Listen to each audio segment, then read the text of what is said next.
दोस्तों आज के ट्रेड का लॉजिक बहुत सिंपल है। मैंने यहाँ पे 24,650 के कॉल में एंट्री की है। और जो एंट्री का जो लॉजिक है दोस्तों, अगर आप देखेंगे एक बहुत बड़ी रैली आई है फिबोनाची का यहाँ पे 50% के रिट्रेसमेंट के आसपास। ये 24,460 से लेके 24,500 का जो रेंज है, यानी कि 30-40 पॉइंट के बीच में, वहां पे एक स्ट्रॉन्ग सपोर्ट है। अगर आप देखेंगे तो वहीं पे निफ्टी ने 24,500 का लो बनाया है, 590 490 का। और एग्जैक्टली फर्स्ट टाइम पे तो मैंने एंट्री नहीं लिया, सेकंड टाइम पे मैंने 24,650 का जो कॉल है मैंने उसमें एंट्री लिया है और 177 रुपए के प्राइस पे एंट्री लिया है। और जो कि नेक्स्ट एक्सपायरी का है। इस एक्सपायरी का मैंने इसलिए नहीं लिया कि हो सकता है कि थोड़ा सा यहाँ पे टाइम स्पेंड करने के बाद ऊपर जाए तो डीके कम हो, इसलिए मैंने नेक्स्ट एक्सपायरी का लिया है। यहाँ पे मैंने करीब जो है 27 से 28 पॉइंट का एसएल रखा है, 150 के आसपास में रखा है एसएल। और जो मेरा टारगेट होगा वो करीब 55 से 60 पॉइंट का होगा, यानी कि 230 के आसपास में, 230-35 के आसपास में यहाँ पे टारगेट रखूंगा मैं। और देखते हैं कि क्या होता है इसमें। और क्योंकि जो ट्रेड है ये बहुत ज्यादा इंपॉर्टेंट रेंज पे है, तो ऐसे में यहाँ से अगर ये सपोर्ट लेके मोमेंटम आएगा तो बड़ा मोमेंटम आएगा।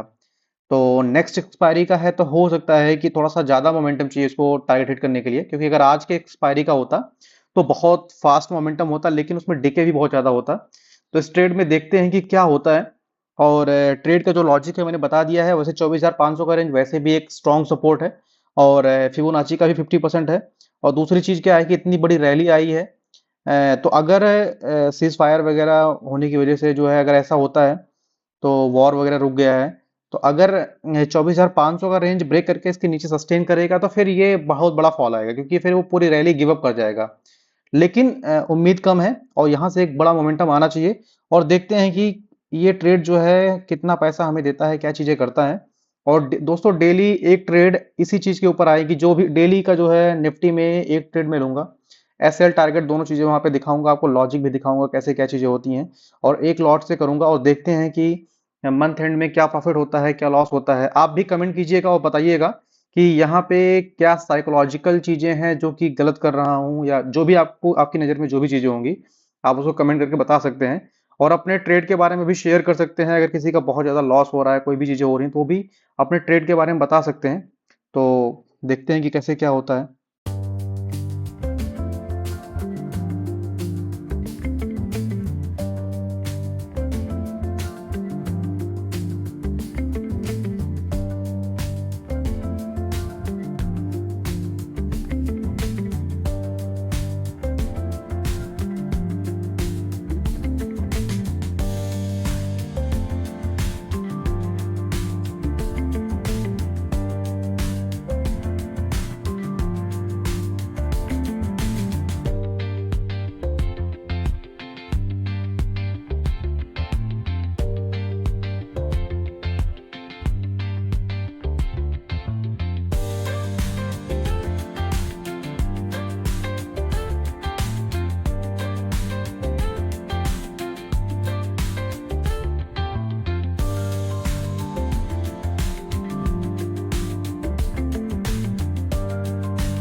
अब इसमें देखेंगे आप, इसमें एक जो है स्ट्रॉन्ग जो है मूव आना स्टार्ट हुआ है।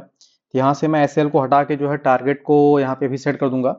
और जो टारगेट होगा वो 235 के आसपास में होगा। एसएल को यहाँ पे कैंसिल करके जो टारगेट होगा वो 235 का होगा, वो वहाँ पे मैं सेट कर दूंगा। और ये मैं ट्रेड को एग्जिट कर दूंगा अगर 232 से लेके 35 के बीच में जाएगा। तो वहां से अगर वो स्पाइक जाके टारगेट हिट कर देता है, अदरवाइज वो मैनुअली भी मैं हिट को वहां पे बुक कर दूंगा। क्योंकि अगर आप देखेंगे तो एक्सपायरी भी है आज। तो अगर ये जो है मार्केट में 24,720 का रेंज ब्रेक करके इसके ऊपर निकलेगा, क्योंकि अभी देखेंगे ना तो ये लोअर जो है इसका जो हायर हाई है ना, ये पोजीशन नहीं बन रहा है निफ्टी में। हमेशा जो है इसका जो हायर लो बन रहा है इसका। अगर ये रिसेंट हाई को ब्रेक कर देगा, यानी कि 24,720 के ऊपर निकलेगा, तो फिर यहाँ से एक बहुत ही खतरनाक तरीके का मूव आएगा फिर। क्योंकि ये देखेंगे आज के दिन एक्सपायरी भी है और एक अच्छा खासा यहाँ से मोमेंटम आना चाहिए। तो देखते हैं कि अभी के टाइम पे ये 217, 18, 19 पे चल रहा है। तो धीरे धीरे चल रहा है ये। वैसे बहुत लोग होते हैं अभी तक एग्जिट कर देते हैं, लेकिन एग्जिट नहीं करना है, क्योंकि इसमें अगर देखोगे तो मेरा अगर ये नीचे चला जाएगा तो अभी भी मेरा रिस्क इसमें करीब 2,000 के आसपास में है। तो ऐसे में कम से कम 3800, 4000, 4500 ऐसे टारगेट चाहिए। 1:2 चाहिए, 1:3 चाहिए। आप जितना रिस्क लेते हो उतना प्रॉफिट बनाते हो, तो फिर नेक्स्ट ट्रेड में तो फिर आपका उतना वो मतलब चला ही जाएगा ना। आपको ट्रेड ऐसे करना है कि अगर 1 रुपए गंवा रहे हो तो कम से कम 3 रुपए, 4 रुपए ऐसे बनाओगे ना, तो कम ट्रेड में भी सक्सेस हो जाओगे।